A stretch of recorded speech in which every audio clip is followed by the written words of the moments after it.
मैं कुछ technical issues आपके सामने इसलिए रखना चाहती हूँ क्योंकि बहुत समय तक आप इस एजुकेशन सिस्टम का हिस्सा रहे हैं। तो आप बताएं कि बेसिक प्रॉब्लम क्या है। क्या ये OFM, जिसके बाद अभी दिग्विजय सिंह कर रहे थे, कि एक ऐसा फॉर्मूला है जो 2014 में अपना कर देखा गया, वो फेल हुआ। 2017 में मुंबई की यूनिवर्सिटी में अपना कर देखा गया, वो भी फेल हुआ। तो ये कोई ऑनलाइन मार्किंग या स्कैनिंग करके और फिर उसको आप करेक्शन के लिए डालें, उससे ज्यादा बेहतर क्या ये नहीं है कि आप ऑनलाइन ही या तो एजुकेशन ले लें, एग्जामिनेशन ले लें, और अगर आप ऑनलाइन एग्जामिनेशन नहीं कर रहे हैं तो फिर इसके लिए और कोई दूसरा ऑल्टरनेटिव क्या है?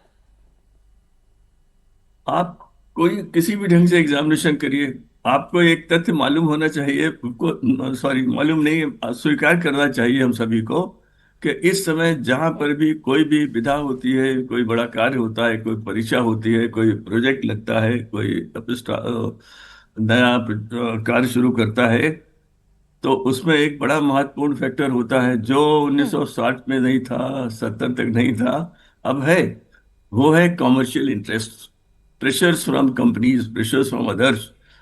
जो बात आप बता रहे हैं, जो दिग्विजय सिंह जी भी कह रहे थे, इसका उत्तर तो वो संस्था ही दे सकती है कि जब वो पूर्ण रूप से अगर विश्वस्त नहीं जी। थे तो उन्होंने क्यों ये निर्णय लिया, और अगर वो विश्वस्त थे हम्म। तो फिर समस्या ठीक। क्यों पैदा हुई, इसका उत्तर बाहर वाला नहीं दे सकता। मैं मैं आपके तो पास केवल सर वापस आती हूँ। मोहम्मद कशिफ भी हमारे साथ हैं, आप भी एजुकेटर्स हैं, और स्वागत सर आपका।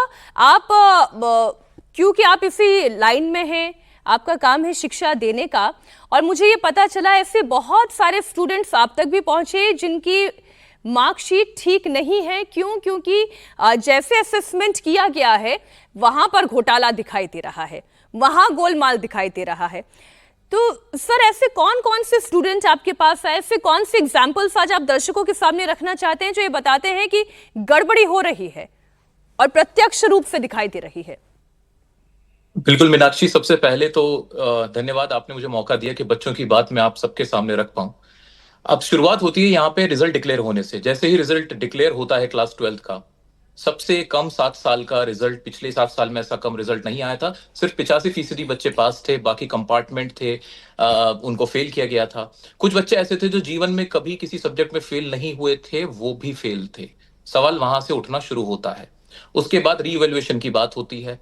रीवैल्यूएशन में जब बच्चा जाता है तो 19 मई से रीवैल्यूएशन शुरू होना था, पर वेबसाइट ठीक से नहीं काम करती है।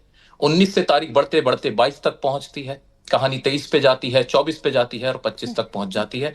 25 तारीख तक एक्सटेंड 3 बार एक्सटेंड तो सीबीएसई ने खुद किया है। अगर आपकी वेबसाइट ही खराब है तो बच्चा उसमें क्या कर सकता है? अभी तो सिर्फ ये वो बच्चे थे जिनको ऐसा लगता था कि उनकी कॉपी गलत चेक की गई है, कुछ ना कुछ गड़बड़ी है, तो वो अप्लाई करने जा रहे थे।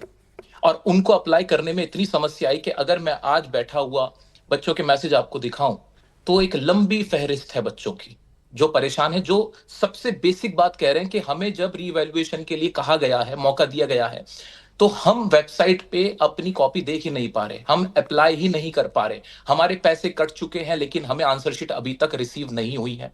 सबसे बेसिक प्रॉब्लम तो यही है।